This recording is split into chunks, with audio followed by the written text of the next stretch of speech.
Whatever was under that wreckage was still alive. Ethan Brooks did not say it out loud. The words moved through his head with the same cold certainty as the wind pushing across the crash field, dry and metallic, carrying the smell of hot wiring, scorched insulation, and red dust baked all afternoon beneath twin suns. He stood beside the broken hull of a courier shuttle half buried in the wasteland outside Meridian Outpost, one gloved hand resting on the cutter at his hip, the other shielding his eyes from the pale glare still bleeding off the wreck. The ship had gone down hard sometime before dawn. He could tell by the angle of the impact trench, the fused glass in the sand, the way one engine nacelle had snapped clean and skidded 40 feet from the main body.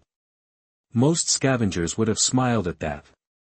Salvage rights meant a week's rent, maybe two, if the core shielding had held. Ethan only frowned.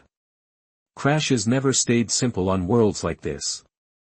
Something always hissed after it should have gone quiet. Something always sparked when it looked dead. He climbed over a rib of twisted alloy and ducked beneath a hanging plate of blackened hull, boots crunching on crystalline sand. The temperature had finally dropped under 100 degrees, but the metal still breathed heat through his work gloves. His shoulder lamp cut a narrow path through the dim interior, sweeping over broken straps, a shattered console, a child-sized emergency mask rolling loose in the dust. No bodies. No blood. No cargo worth stealing. Just the sour taste of ozone at the back of his throat and that old familiar feeling that the place had not finished telling him what happened here. A warning icon blinked on his wrist unit, orange and lazy. Residual charge in the lower deck. Structural instability. Possible cell rupture. Ethan exhaled through his nose. Of course. The one day he should have turned around and gone home, the desert handed him a wreck with a temper.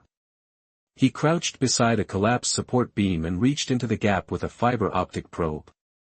The camera sent back fractured images, insulation foam, bent braces, a pocket of shadow too deep for the weak little lens to understand. He was about to pull it back when a sound brushed the silence. Not metal. Not static. A voice. So faint he almost took it for a trick of wind moving through torn plating. Ethan went still. The whole wreck seemed to hold its breath with him.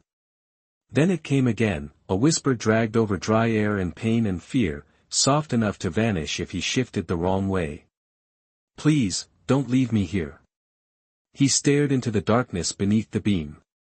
For one strange second, the field around him disappeared, the heat, the salvage math, the distant towers of Meridian catching sunset in their windows. There was only that voice, thin and breaking, and the sudden weight of being the only person on this stretch of dead red earth who had heard it. Ethan lowered himself to one knee, ignoring the protest from the brace in his back. Hey, he said, keeping his tone low and steady, the way rescue instructors used to teach before he stopped wearing their badge. I'm not leaving. Can you hear me? A pause. Then the smallest shift of motion, almost hidden beneath the wreckage. His lamp found her a moment later. Blue skin under gray dust. Dark silver hair caught on a jagged seam of metal. Eyes too bright in the half-light, fixed on him with the stunned caution of someone who had already been abandoned once and did not yet believe the second chance was real. Ethan felt the old part of himself, the part he had spent years burying under repair jobs, quiet meals, and long empty nights, wake up all at once. The orange warning light on his wrist pulsed again. The lower deck was unstable. The wreck could go bad fast. He looked at the trapped alien girl, at the trembling line of her breath, and made the choice before fear had time to dress itself up as reason. Ethan moved before the wreck could change its mind. He clipped the fiber optic probe back to his belt, slid his shoulder under the bent support, and tested the weight with a careful push. The beam answered with a low groan that traveled through the hull like something waking up. Too heavy to lift clean. Too unstable to cut blind. He glanced at his wrist unit again. Residual charge was climbing, not falling. Somewhere deeper in the shuttle, a damaged backup cell was heating itself into a bad idea. I need you to listen to me, he said, lowering his voice as he angled the lamp away from her eyes. I am going to get you out, but I need to know what is trapped. Leg, arm, clothing, metal. The girl swallowed before answering, each breath sounding thin and carefully measured. Left arm. The frame pinched the sleeve. My ankle is caught under the floor mesh. Her accent was soft and musical even through the strain, each word shaped with unusual precision, as if standard had been learned from books before people. Ethan shifted closer on one knee and studied the gap. Up close he could see the fine shimmer in her skin beneath the dust, the pale blue darkening toward her temples and throat like color gathering before night. She could not have been much older than 20 by human standards, maybe younger. Her eyes tracked every movement of his hands, wary and exhausted at once. What is your name? He asked. A pause. He thought for a second she might not answer. Lyra, she whispered. Lyra Vale. All right, Lyra. I am Ethan Brooks. Here is what happens next. I free the sleeve first. Then I lift the mesh enough for you to slide your foot back. If I tell you to move, you move. If I tell you to stop, you stop. She studied him like she was weighing whether names meant anything in a place like this. Then she gave the smallest nod. Ethan drew the compact plasma cutter from his hip, set it to precision mode, and braced his forearm against the floor. The tool hissed to life, a narrow blue line no wider than a pencil mark. Heat rolled across his gloves as he traced the edge of the twisted strut trapping her sleeve, careful to keep the beam off fabric and skin. The air filled with the sharp smell of hot alloy and singed dust. Somewhere behind him, a panel popped and sent a shower of harmless sparks across the far wall. Lyra flinched. Ethan did not. Eyes on me, he said. Not the sparks. She obeyed, and that was when he saw it clearly beneath the fear. Pride. Not the loud kind. The kind that survived humiliation by refusing to collapse in front of strangers. The cut finished with a metallic click.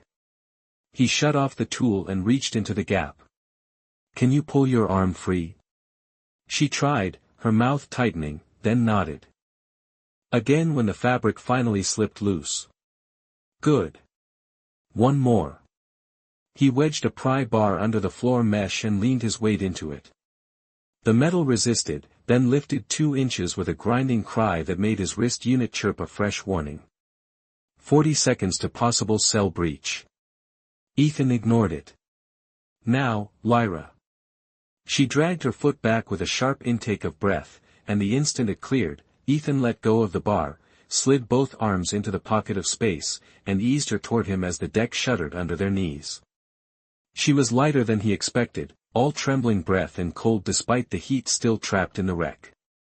By the time he pulled her fully into the narrow aisle, the warning on his wrist had turned red. Red meant seconds, not choices. Ethan got one arm under Lyra's shoulders and the other behind her knees, then thought better of it when her whole body went rigid against him. She made a strained sound and pushed weakly at his chest, panic flaring so fast in her eyes it seemed to erase the exhaustion there. No, she said, barely louder than the alarm now pulsing through the wreck. Do not. Ethan stopped immediately. That was the thing people never understood about rescue. Sometimes getting someone out was not the hard part. Sometimes the hard part was convincing them they were still theirs. He shifted back enough to give her space, though the deck beneath them rattled with each lazy thump from the dying power cell below. All right, he said, calm and even. I am not going to manhandle you. But this ship is about to become a memory, so I need another plan. Lyra braced herself on one elbow, breathing fast, one hand pressed hard over the torn sleeve he had just freed. Up close he could see the faint marks around her wrist now that the dust had smeared away, pale bands circling blue skin like something mechanical had sat there too long. Not jewelry. Not decoration. Restraints. The realization settled cold in his stomach. He had seen enough bad jobs in the outer colonies to recognize what people looked like after too many days without choices. Can you stand if I help you balance? He asked. Her throat moved as she swallowed. She glanced from him to the narrow aisle behind him, then to the flashing red warning on his wrist unit. Pride and fear fought across her face for half a second before pride lost by the smallest margin. Briefly, she said. My ankle will not like it. Your ankle does not get a vote. The line came out dry before he could stop it. To his surprise, something flickered in her expression. Not trust. Not yet. But the edge of alarm softened enough for her to place her hand in his. Her fingers were cool despite the heat trapped in the shuttle, slender and shaking, with a strange fine texture along the knuckles like satin laid over muscle. Ethan rose first, then pulled her carefully after him, taking most of her weight without crowding her. The wreck complained around them. Metal ticked. Wiring sparked in distant walls. A panel somewhere deeper in the hull gave way with a sharp clang that echoed like a starting gun. This way, Ethan said. Lyra leaned hard into his shoulder as they moved toward the breach he had entered through. Every step sent a tight line of pain across her face, but she did not make a sound. Even limping, even ash-streaked and half-crushed by a wreck, she carried herself with a kind of battered elegance that made the narrow aisle feel too small for her. Ethan ducked under the hanging hull plate and guided her into the evening light just as the wind hit them, warm and dusty and smelling of sun-baked stone. He had almost gotten them clear when Lyra froze. Not from pain this time. Her gaze had fixed on the horizon beyond the crash field, where 3 pinpoints of white light shimmered low over the desert floor. They were still miles out, but moving fast. Ethan knew that kind of formation. Search craft. Deliberate. Coordinated. Looking for something that mattered. Lyra's fingers tightened on his sleeve with sudden desperate strength. They found me, she whispered. Ethan followed her stare, then looked down at the girl who had flinched from being carried but was now holding on like the ground itself might betray her next. The old part of him, the tired practical part that counted fuel cells and rent and trouble, told him to walk away before those lights got any closer. Instead he tightened his grip just enough to steady her and turn toward the battered crawler parked behind a dune ridge. Then we had better leave first. The crawler protested the moment Ethan hit the ignition, its old hydrogen cells coughing through the floorboards before the engine finally caught with a tired growl. Sand hissed beneath the tires as he swung the vehicle behind a ridge of dark stone and pointed it toward the service flats west of Meridian, where the desert broke into abandoned mining roads and nobody asked useful questions after sunset. Lyra sat rigid in the passenger seat, one hand gripping the door frame, the other wrapped around her injured wrist as if she still expected the world to snatch it back. The dashboard cast a weak amber glow across her face, enough to show the fine dust in her silver hair and the strain tightening the corners of her mouth every time the crawler hit a rut. Behind them, the 3 white lights grew brighter for a few seconds as the search craft swept over the crash field, then blurred apart as Ethan dropped them into a washout channel lined with rust-colored stone. He killed the exterior lamps. The desert went dark except for instrument glow and a sky full of hard, indifferent stars. Only then did Lyra speak. You should let them take me. Ethan kept his eyes on the dry channel ahead. That does not sound like expert advice. It is practical advice. Her voice was steadier now, but only because she was forcing it to be. Whoever you are, whatever work you do, I can already tell this is not your fight.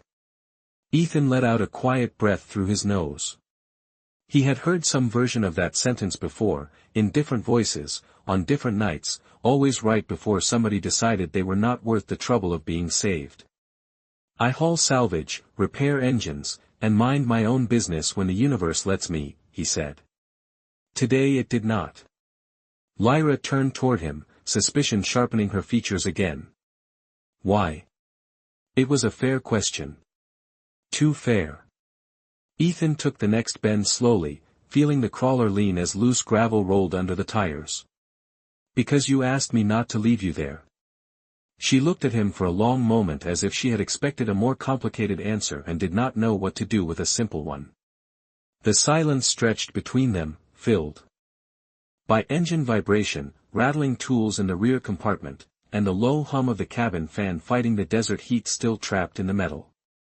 After a while her gaze dropped to the glove compartment, where an emergency blanket was wedged beside a field med kit and half a pack of dried fruit. Small human things. Ordinary things. The kind that made survival look almost domestic. "They will not stop looking," she said quietly. "Probably not. They are not local authorities. I guessed that when you started glowing pale at the sight of them." For the first time, the edge of something almost like humor touched her mouth, brief and fragile as light on glass. It vanished when the crawler bounced over a broken culvert and pain tightened her expression again. Ethan reached across the console, opened the glove compartment, and set the emergency blanket on her lap without ceremony. She stared at it, then at him. "I am not cold," she said. "You are shivering. That is different." "Sure it is." He drove another mile before speaking again, his voice lower now, more deliberate. "Listen to me, Lyra. I do not know who those people are yet.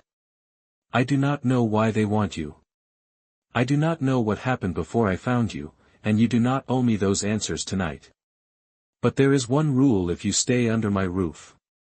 She turned fully toward him then, wary again, shoulders tightening beneath the blanket she had not realized she had already pulled closer. Ethan kept one hand on the wheel and watched the narrow road opening ahead, the distant outline of his workshop barely visible against the rock shelf beyond. "No one owns you there," he said. "Not me. Not them. Not your past. You eat if you want, sleep if you can, and leave when you choose. Until then, you are safe." The word settled into the cab and stayed there. Lyra did not answer right away. She only looked down at the gray blanket in her lap, then out through the windshield at the faint yellow porch light waiting in the distance like a promise too small to be dramatic and too honest to be anything else. By the time Ethan rolled the crawler into the shadow of the basalt shelf behind his workshop, the desert had cooled from furnace heat to that strange dry chill that always arrived too fast on Meridian, as if the planet had no patience for anything human. The building itself sat half sunk into the rock, a long, low structure of patched steel and old colony concrete with a corrugated roof that clicked softly as it released the day's heat. One porch light burned over the side entrance, yellow and modest, throwing a narrow pool across stacked fuel canisters, a crate of engine housings, and the wind-worn welcome mat Ethan kept meaning to throw out and never did. He cut the engine and listened. No aircraft. No patrol hum. No tires on the service road. Just the ticking metal of the crawler settling, the whisper of sand moving around the foundation, and somewhere far off, the lonely mechanical cry of an automated survey tower turning in the dark. Lyra did not move right away. She sat with the emergency blanket gathered around her shoulders, eyes fixed on the workshop as if trying to decide whether a place could be small enough to be honest. Ethan stepped out first, came around to her side, and opened the passenger door.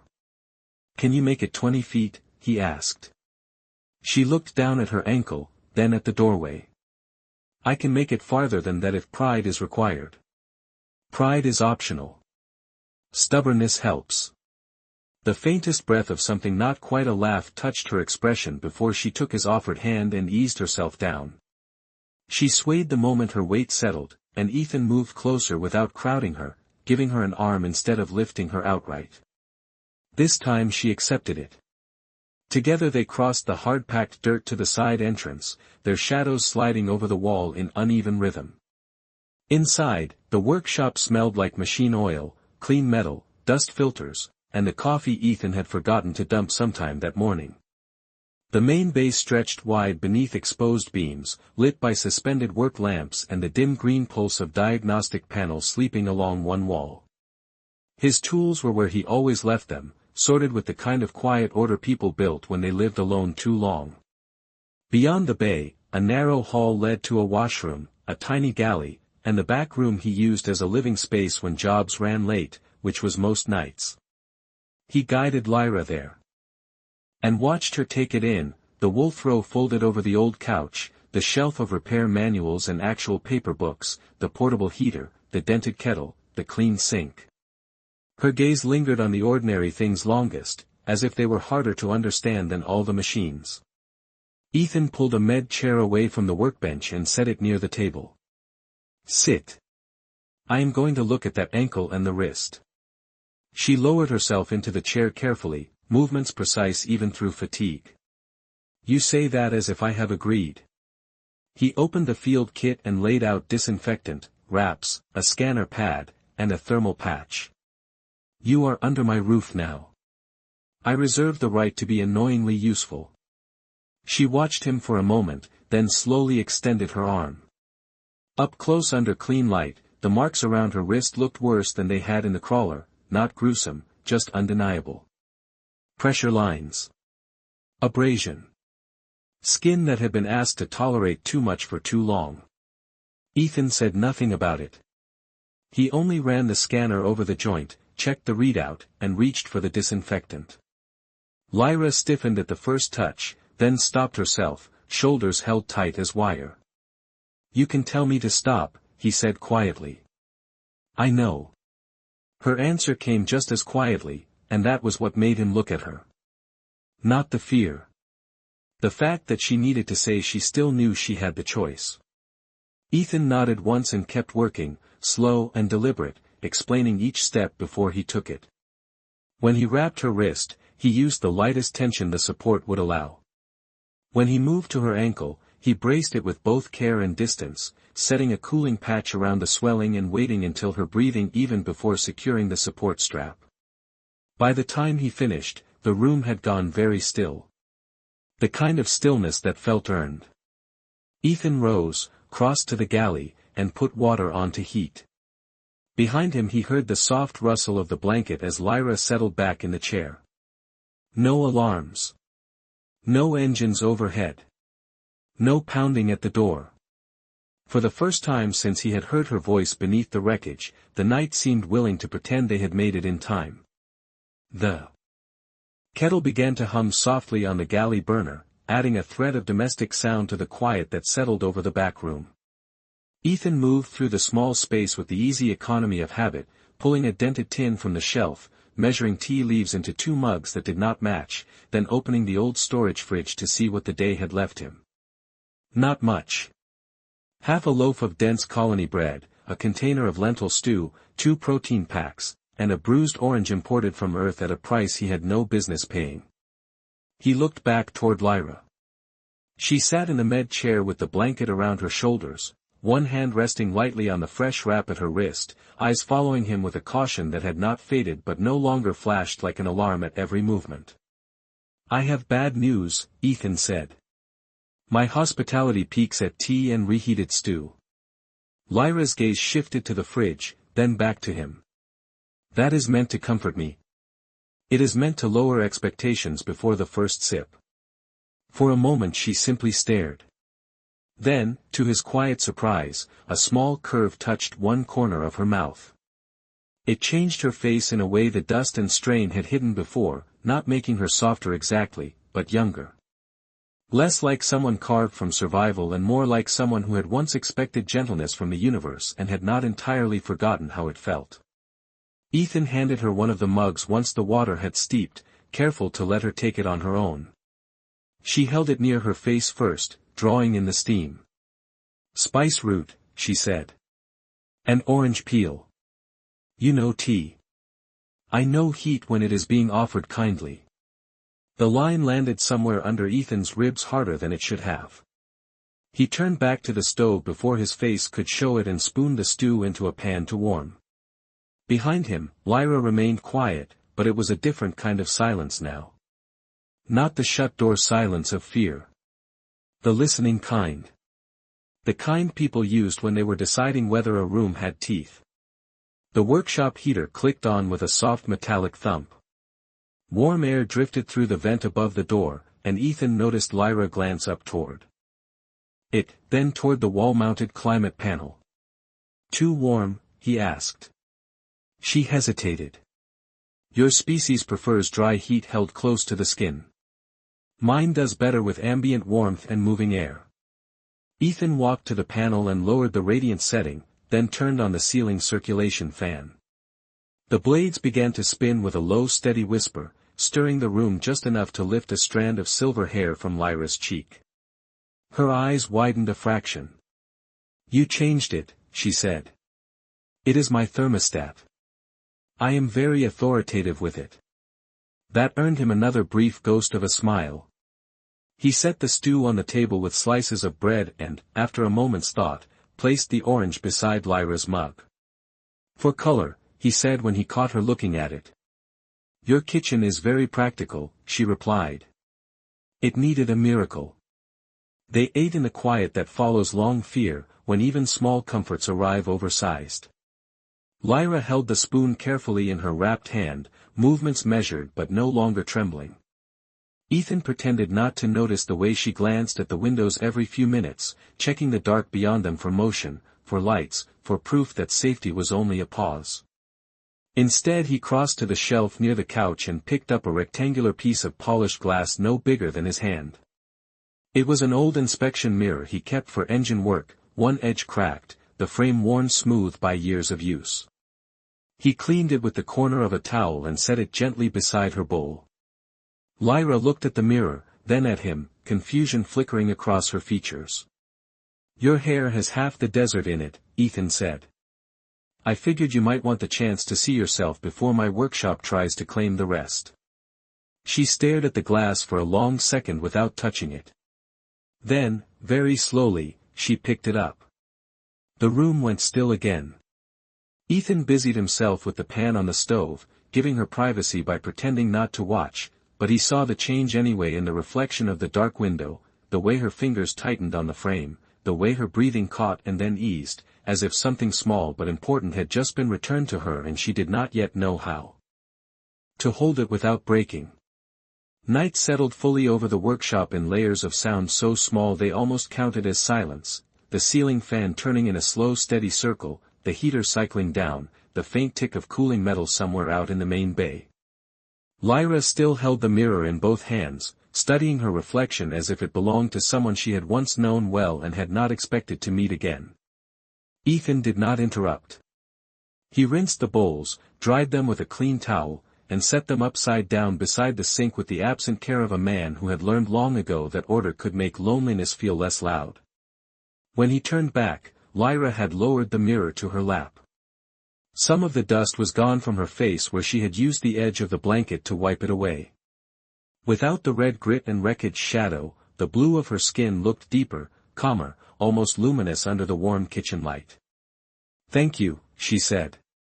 The words were quiet, but they carried a weight that had nothing to do with the mirror itself. Ethan leaned one shoulder against the counter. "For tea, stew, medical assistance, climate control, and reflective technology, I assume." Lyra looked at him over the rim of the blanket, and this time the hint of a smile stayed a second longer. "For letting me look like a person again."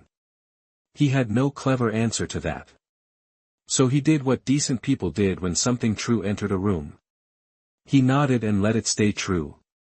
A few minutes later he pulled fresh linens from the storage cabinet and began making up the couch.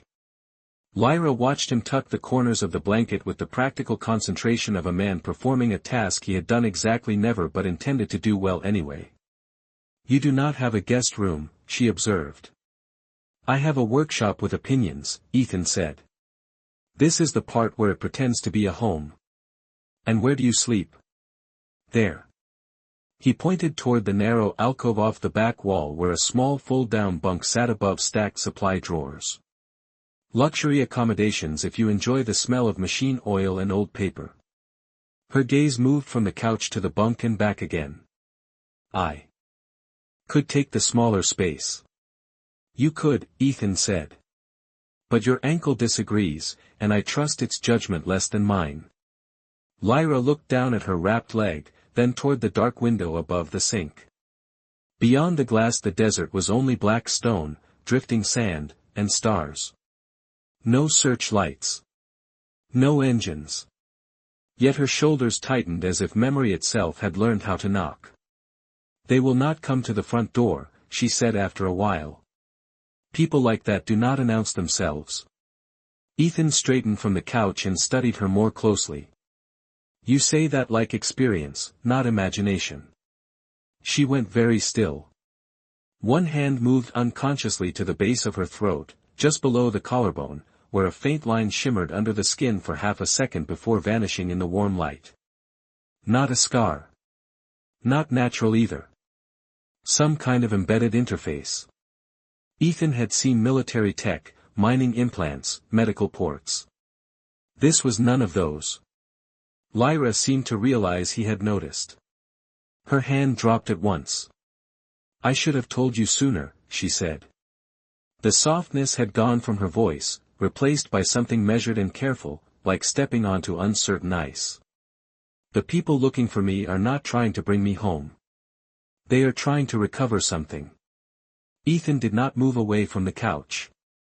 He did not reach for a tool, a weapon, or the door. He only asked the one question that mattered first. Something you carry? Lyra met his eyes, and for the first time since he found her beneath the wreck, he saw fear with no pride covering it. Yes, she whispered. And if they get it back, a great many people will disappear without anyone ever saying their names again. Ethan stood very still in the narrow back room, one hand resting on the edge of the couch he had just made for her, the other hanging loose at his side.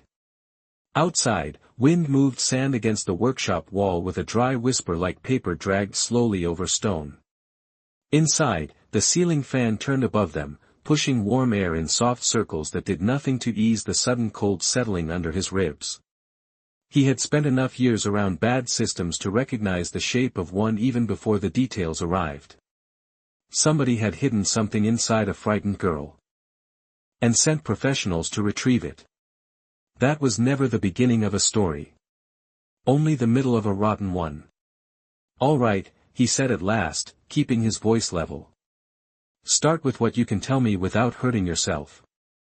Lyra watched him carefully, as if waiting for the moment his face would change, for the point where kindness would finally meet inconvenience and turn practical. When it did not, she drew the blanket closer around her shoulders and looked down at her hands. There is an archive, she said. Not on a server. Not in a vault. Inside me. Ethan frowned. An implant. More than that. She touched the faint shimmer beneath the skin near her collarbone again, then let her fingers fall away. It is keyed to my nervous system. Memory, pulse pattern, hormonal response, cellular signature. If I am alive and I choose to open it, it can be read. If I am unconscious, sedated, or dead, the archive destroys itself. Ethan let that sit for a second. The room smelled faintly of spiced tea and machine oil, two ordinary scents that suddenly felt too small for the scale of what she was describing. What is in it? He asked. Lyra lifted her eyes to his. Shipping corridors. Purchase orders. Identity rewrites. Transit logs. Names of buyers. Names of officials who signed clearances and then called themselves respectable. She swallowed, and when she spoke again her voice had gone thin around the edges. Children, Ethan. Families. Refugees processed as cargo because they were poor, stateless, or the wrong species too far from anyone important. He looked away then, not from her, but from the sharp clean line of truth in her face. His gaze landed on the little shelf by the sink, on the cracked ceramic mug he had owned for 8 years, on a wrench he had forgotten to put back in the bay. Things he understood. Things with weight and purpose. The rest of it stirred an older part of him he had spent years trying to keep asleep. How did it end up inside you? He asked quietly. Lyra was silent so long he almost thought she would refuse. Then she said, because someone had to get it out. Ethan looked back at her. She had gone pale beneath the blue, not with injury this time but with memory. A woman in the transport network found me after my family disappeared, she said. She had been collecting proof for years. She said the system was too large to break from the outside. So she hid the evidence in something they would search for but not suspect until it was too late. A humorless breath left her. She chose the daughter of a minor cultural envoy because no one notices decorative people until they stop behaving decoratively. Ethan felt his jaw tighten. And when did they notice? When I ran. The words were simple. The weight behind them was not. She leaned back slowly against the chair, exhausted now in a way that had nothing to do with the wreck or the ankle or the long night. The shuttle you found me in was supposed to reach a relay station north of the polar route. I never made it that far. They intercepted us in the outer dunes. I escaped with the archive. The others did not. The heater clicked softly as it cycled, and in the silence that followed Ethan heard his own heartbeat, steady and unwelcome, like an old engine deciding whether it was ready to start again. Then listen to me, he said. Whatever this is, you are not carrying it alone anymore. Lyra said nothing after that, but something in her face loosened, not into relief exactly, but into the first fragile shape of it. Ethan could see how tired she was now that the truth had been spoken aloud. The kind of exhaustion that did not come from pain alone, but from carrying too much silence for too long. He crossed to the control panel by the back door and switched the workshop into low-security night mode. Exterior lights dimmed to almost nothing. Motion sensors armed along the ridge. The old receiver on the shelf crackled once, then settled into static. Try to sleep, he said without turning around. I need to check the perimeter and shut down a few things that make this place look more prosperous than it is. You have a strange sense of humor, Lyra murmured. It is all I can afford. When he glanced back, she was watching him with that same careful, searching look, but there was less fear in it now and more curiosity. Ethan stepped out into the main bay, closing the interior door behind him with a soft click. The workshop felt different after her confession. Smaller somehow, and more honest. Tools hung in their neat rows beneath the overhead lamps. The half-repaired engine block on his center table still sat open like a mechanical chest cavity, its ceramic lines glowing faint blue where he had left the diagnostics running. Through the bay windows he could see the desert beyond the basalt shelf, black and silver under the starlight. Quiet. Too quiet. He crossed to the external scanner array bolted into the far wall and brought up the long-range sweep. At first all he saw were the usual returns, drifting sand, a broken survey mast 800 yards south, heat ghosts from the rocks still releasing the day. Then 3 small transponder pings flashed near the service flats and vanished. Ethan's jaw tightened. Not close enough to panic. Close enough to mean the search had widened. He killed the display and stood there for a second, one hand resting on the cold metal edge of the console. There were 2 ways this could go now. Keep hiding and hope the desert stayed kind, or get information before the people hunting Lyra tightened the circle. He hated both options. A soft chime cut through the bay. Someone was calling on the workshop's private line. Ethan stared at the screen for half a heartbeat before accepting audio only. Brooks, he said. You are awake, came a familiar voice, low and dry and carrying the old amused patience of a man who had spent too long cleaning up other people's mistakes. Noah Mercer. Former colony search and recovery. Former partner. Currently one of the few people on Meridian Ethan trusted enough to dislike honestly. That depends, Ethan said. Is this business or concern? Tonight it is both. Static whispered over the line. 3 contract skimmers are running unregistered patterns across the outer salvage zone. They asked station control for thermal traces, wreck claims, and independent recovery licenses. Your name came up. Ethan looked toward the closed door leading to the back room. That happens when a man pays taxes. Do not be difficult. You found something. It was not a question. Ethan closed his eyes for a second. Noah always could hear the shape of a lie before the words had finished arriving. I found a wreck. And I found reasons to hate my evening. Silence. Then Noah said, more softly now. Ethan, listen to me. The people asking about that site are not bounty crews. Their credentials are forged too well and their money cleared too fast. If you picked up a survivor, you need to move now. Ethan's fingers tightened on the edge of the console. He should have felt grateful. Instead he felt the old pressure building behind his ribs, the one that came whenever good instincts arrived 1 minute too late. I have it handled, he said. The lie landed heavier than the first one. Behind him, from the gap beneath the backroom door, a thin strip of warm light touched the floor. Motion passed through it. A shadow.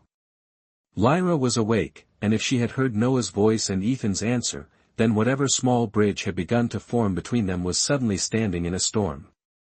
The line went quiet for half a breath, then Noah spoke again, his voice stripped of the dry humor this time. Handled how, Ethan? Ethan kept his eyes on the sliver of light beneath the backroom door, on the shadow that had stopped moving. By not discussing salvage details over an unsecured channel, he said. It was the closest thing to truth he could offer without setting the whole night on fire. Static hissed softly between them. You always sounded noble right before making my life harder, Noah said. Listen carefully. Station control just flagged a restricted carrier lifting off from the eastern ridge. No public registry. No dock record. Whoever is running this search is no longer pretending to be subtle. Ethan glanced at the scanner display, at the dead black desert beyond the bay windows. The quiet out there no longer felt peaceful. It felt arranged. Can you stall them? He asked. Not without knowing what I am stalling for. Ethan let the silence answer for him. On the other end of the line, Noah exhaled slowly, the sound fretted with old frustration and reluctant loyalty. Then I will do what I can with what you refuse to tell me. But if you have a survivor there, move before dawn. After dawn, this becomes official in all the ways that make decent people disappear. The line clicked dead. Ethan remained by the console for a second longer, listening to the workshop breathe around him. The diagnostics hummed. The wind brushed sand against the outer wall. Somewhere in the back room, a floorboard gave a small dry creak. He turned and walked toward the door with the careful pace of a man approaching a wound he had caused himself. The back room was warmer than the bay, lit by the low galley lamp and the small reading light over the couch. Lyra was no longer in the med chair. She stood near the sink instead, one hand braced against the counter, the gray blanket fallen loosely around her shoulders, the cracked inspection mirror still lying where she had left it beside the empty bowl. She had made it to her feet on that injured ankle without asking for help. Ethan noticed that first, because it was easier than noticing her face. You lied, she said. Not loudly. That would have been easier too. Her voice carried no accusation sharpened for drama, only the exhausted certainty of someone recognizing a familiar shape in the dark. Ethan stopped a few feet away, close enough to hear the uneven rhythm of her breathing, far enough not to corner her. I withheld, he said. Poorly. Lyra's fingers tightened on the edge of the counter. You told him you had it handled. As if I were cargo in your bay. That is not what I meant. It is what I heard.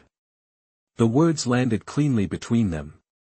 Ethan looked at her then, really looked, and saw the damage his caution had done. Not because she thought he would sell her. That would have been simple fear, and fear he understood. This was worse. This was disappointment arriving before trust had even fully taken shape. His name is Noah Mercer, Ethan said quietly. He used to run search and recovery with me before I left colony service. He called because people are hunting you badly enough that even station control is nervous. I did not tell him about you because once a secret starts moving, you do not get to choose where it stops. Lyra held his gaze for a long time. And you decided that choice belonged to you. Ethan felt that one hit home, because it was true in exactly the way he had hoped it was not. He had done the human thing he hated most, protect first, explain later, and call the damage necessity. Outside, far off beyond the ridge, a low mechanical hum stirred through the night air. Not loud. Not close. but unmistakable. Lyra heard it too. Her expression changed before the sound had fully arrived, her body going still with an old instinct that had learned to outrun hope. Ethan turned toward the dark window, toward the desert that had finally decided to stop pretending, and understood all at once that whatever time the night had given them for misunderstandings was over. The hum grew steadier, threading through the workshop walls until it seemed to settle in the metal itself. Ethan was already moving before the second pass came over the ridge. He crossed the room, killed the galley light, then reached past Lyra only long enough to open the wall locker beside the sink. Inside hung his field jacket, a dust mask, 2 water flasks, and a slim case of portable drives. He took all of it with the quick precision of a man who had spent years pretending he had left this life behind while never quite unpacking for good. "We are out of time," he said. Lyra did not argue. The hurt was still there in her face, but fear had pushed it aside for now, leaving something sharper in its place. "How many?" "Enough to stop being polite." He stepped back and met her eyes fully this time. "Listen carefully. There is a maintenance tunnel under the main bay. It connects to an old survey trench half a mile west of here. If we move before they sweep the south wall, we can disappear into the rock shelf." Lyra glanced toward the dark window, then back to him. "You said we." "I did. Even now." Ethan let out a breath that was almost a laugh and nowhere near amusement. "Lyra, if I meant to hand you over, I would not be packing my own life into 2 flasks and a bad jacket." Something in her expression shifted at that, but there was no time to linger in it. The hum outside deepened, followed by a thin white beam sliding once across the far side of the bay windows before vanishing. Search pattern. Close. Deliberate. Ethan turned and strode into the workshop proper, Lyra following with a careful limp, blanket wrapped close, one hand trailing the wall when the pain in her ankle flared. The main bay looked different in blackout mode, all hard shadows and dormant machinery, familiar things recast into shapes that belonged more to survival than work. Ethan dropped the portable drives into a satchel, then moved to the engine block on the center table and pulled a single fuse from the open housing. The blue diagnostic glow died at once. He crossed to the scanner console, wiped the recent sweep logs, and shut the system down cold. Lyra watched him from the edge of the workbench light. "You are erasing yourself. I am making this place look abandoned and unhelpful." He hesitated, fingers resting on the dead console. "And maybe I am a little offended they came to my door uninvited." Despite everything, that drew the faintest breath of disbelief from her, the outline of a smile formed under pressure and gone again. Outside, tires or skids scraped lightly over sand. "Too close now." Ethan snapped the satchel closed and went to the floor hatch half hidden beneath a stack of filter crates. He shoved the crates aside, knelt, and spun the manual wheel. Dust rose in a dry bitter cloud as the hatch seal broke with a heavy click. Cool air breathed up from the dark below, carrying the mineral smell of old concrete and rusted conduit. He looked back at Lyra. "Before we go, I need to say this once and say it right. I should have told you about Noah. I should have let you choose what to share and with whom. I was trying to protect the secret and forgot the person carrying it." The hum outside paused, then shifted position, as if something had turned above the roof. Lyra stood very still in the half-dark, her silver hair catching what little light remained. "And now?" she asked. Ethan held out the satchel strap in one hand and the dust mask in the other, offering rather than deciding. "Now I remember." For a beat that felt longer than the whole night, she looked at him the way a person looks at a bridge after the storm, measuring what it can still bear. Then she took the mask from his hand, drew the blanket tighter around her shoulders, and moved toward the open hatch. Above them, somewhere beyond the thin steel roof, a hard white light swept over the workshop and stopped. The white light held over the roof for one terrible second, bright enough to turn the bay windows into blank sheets of glare. Then Ethan dropped into the hatch first, boots hitting the ladder rungs with a metallic thud softened by dust and age. Cool air closed around him at once, dry and mineral, carrying the smell of old concrete, rusted cable housings, and groundwater that had not moved in years. He looked up and saw Lyra at the opening above, one hand braced on the rim, silver hair lit from behind by the hard sweep of the search beam. "Come on," he said. She lowered herself carefully, favoring the wrapped ankle, and he kept both hands raised without touching her until she chose the last step herself. The moment her feet reached the tunnel floor, Ethan swung the hatch shut overhead. Darkness swallowed them whole. For half a breath there was nothing.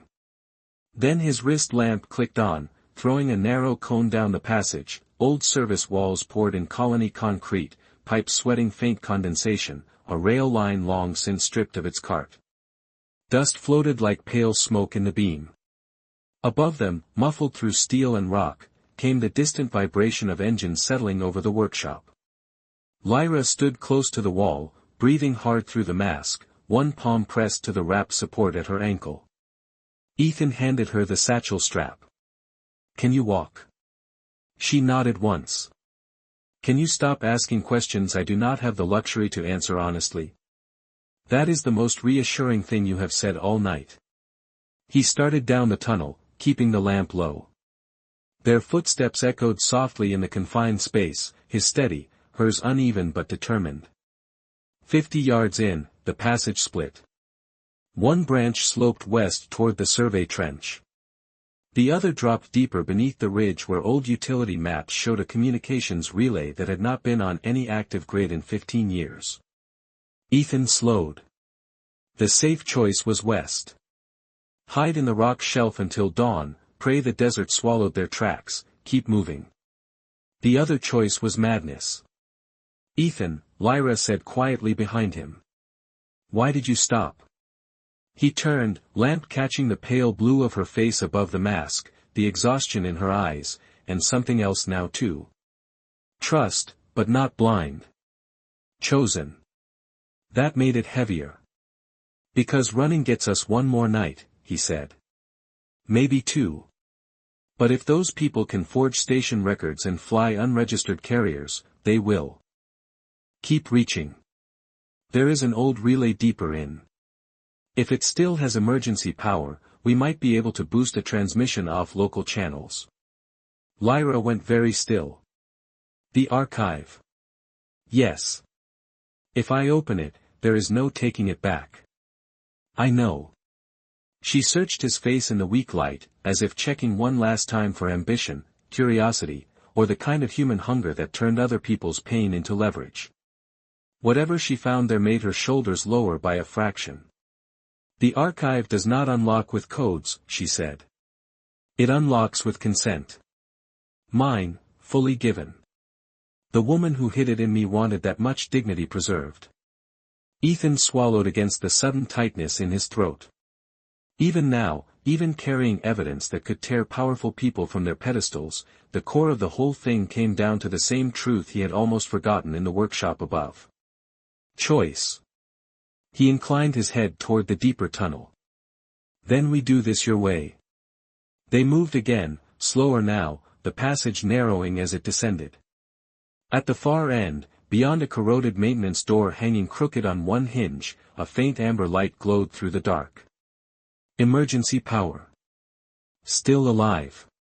Ethan pushed the door open, and the hidden relay room breathed stale warm air at them from a bank of sleeping consoles and one ancient transmission dish interface still blinking patiently in the gloom, as if it had been waiting all these years for someone to bring it a reason. The relay room looked like the inside of a forgotten thought. Dust lay over the consoles in a fine gray skin, softening the edges of cracked screens and obsolete switches, while the old transmission interface blinked its patient amber pulse into the stale air as if it had been waiting years for someone desperate enough to trust it. Ethan moved first, setting the satchel on the nearest desk and wiping a sleeve across the main panel. Static crawled over a dead monitor, then steadied into a field of pale green lines. Above them, faint through layers of rock and concrete, came the low distant tremor of engines searching the ridge. The sound felt very far away now, like weather on another world. Lyra stepped beside the console and placed her fingertips on the metal edge, not touching the controls yet, only grounding herself. Under the weak lamp, her face had gone very still. Not numb. Resolved. Ethan brought auxiliary power online, rerouted the relay through an abandoned emergency channel, and watched signal strength climb one reluctant bar at a time. If this works, he said quietly, it needs to go everywhere at once. Civilian bands, freight lanes, station archives, public court mirrors, university clouds, anybody too boring to bribe quickly. Lyra turned her head, and the faintest trace of wonder crossed her tired features. You have done this before? Ethan's mouth pulled into something that was not quite a smile. Not exactly. But I used to be very unpopular in meetings. That earned him the smallest breath of laughter, fragile and real, and the sound changed the room more than the power grid had. He fed the last connection through the relay spine, then stepped back from the console and looked at her, making sure there was space around the choice. Signal is ready, he said. Only if you want it. Lyra lowered her hand to the faint shimmer beneath her collarbone. For a second Ethan thought she might tremble. Instead her breathing slowed.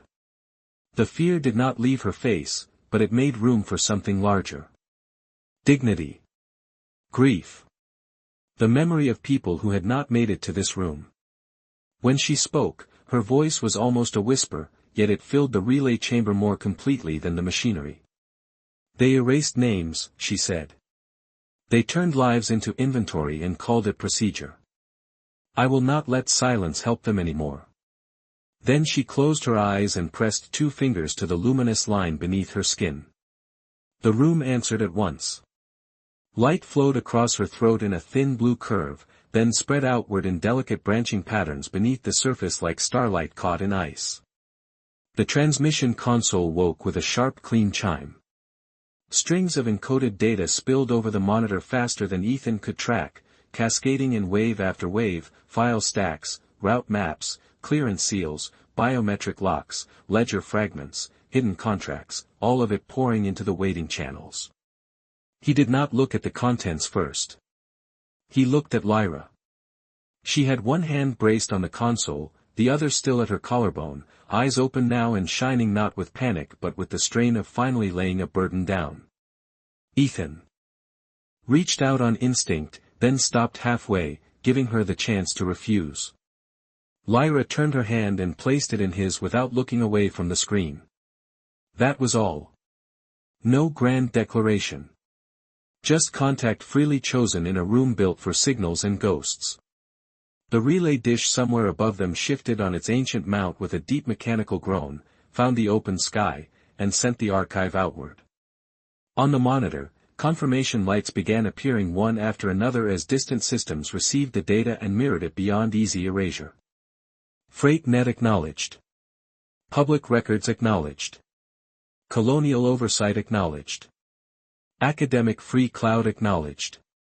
Then, after a brief cruel pause, one more line flashed across the bottom of the screen in Noah Mercer's plain official text, received. Disseminating. Do not die before sunrise. Ethan let out a breath that felt like he had been holding it since the crash field. Beside him, Lyra's shoulders finally lowered. The tremor overhead faded. Whether the people on the ridge were fleeing, recalculating, or simply realizing the thing they wanted most no longer belonged to them hardly mattered now. The room grew quiet except for the soft tick of old electronics and the far whisper of moving air in the tunnel. Lyra looked up at Ethan then, really looked, and in her exhausted blue face he saw the first dawn of something the night had nearly crushed before it had a name. You stayed, she said. Ethan thought of the wreckage, the porch light, the blanket, the lie, the hatch, the tunnel, all the ordinary choices that had somehow become the shape of a life. He closed his fingers gently around hers and glanced toward the relay room's narrow vent, where the first pale hint of morning was beginning to silver the dust